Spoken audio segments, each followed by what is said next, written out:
What's going on, everybody? It's Tater Tot. Welcome back to Fire Emblem Heroes. Today, Ninian and Hawkeye have a bound hero battle, and if you've been paying attention at all to the internet or any forums or boards about this thing, you know that it has its ups and downs depending on what heroes you have. Some say it's easy, some say it's hard. Me personally, you're gonna find out that I have a couple of different ways to handle it. I have a special treat for you guys today. Instead of just one run, I'm going to show you two different runs from two completely different perspectives, and you'll see that there's a lot of flexibility that can be had here. So what I'm going to start off with for my first run is Ike. Ike's going to be the same on both teams. In fact, only one unit will change. You'll see how much one unit will make a difference. But Ike has your typical set here, Ether, Heavy Blade, Vantage, Threat and Speed, that kind of stuff. Then we have Lancina, who's going to be our special unit for the first one. She's running Fury 3, Renewal 3, Drive Speed 2, and Spur Defense, which doesn't really matter that much. We're also going to have our MVP from the last battle, Kagero, making a return. She's going to be doing a lot of good work. I have her with Darting Blow 2. For this first set, it doesn't matter if she's Darting Blow 2, but it really, whatever floats your boat. Darting Blow 2. I think Death Blow 2 might need a little bit of extra speed to handle a couple battles, but I'm not entirely certain. I haven't done the math. And we have our healer, which happens to be Priscilla. Literally the only thing that you need to worry about for either of these runs is having somebody with Rehabilitate.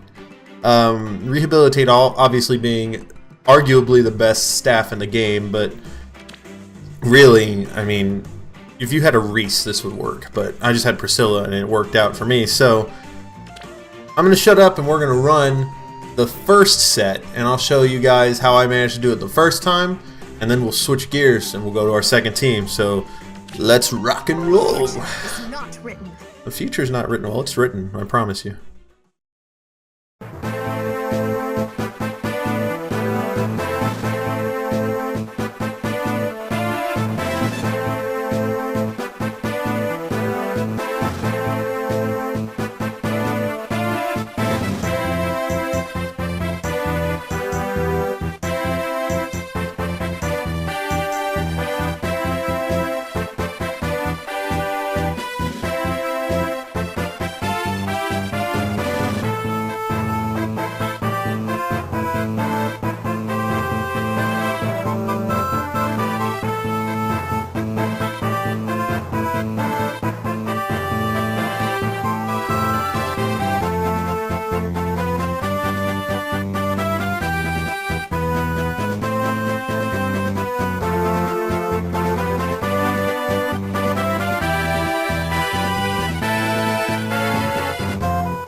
And there you have it. So Ike is just gonna sit there and tank Ninian until the end of time, and there's nothing she can do about it because her speed isn't high enough, her attack isn't high enough, and it's kind of sad actually, because Res isn't Ike's best, isn't his best attribute, but so yeah, some scary stuff happened there, some really crazy stuff happened there, but we're gonna switch gears now. And we're going to take Lancina out, and replace her with Nino, and we're gonna run a completely different, altogether strategy. And it's kind of funny because this strategy actually only works if Ike has enough speed. Otherwise, bad things happen. He doesn't kill that green mage, and then Ninian does all sorts of nasty shenanigans we don't want to have to deal with. But this one, we're going to shift our focus from the right-hand side of the map to the left-hand side of the map. So this should be pretty interesting. I hope you guys enjoy it, and we're going to jump right into it. I won't let anyone die. We're not going to let anybody die. Nah.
And there you go.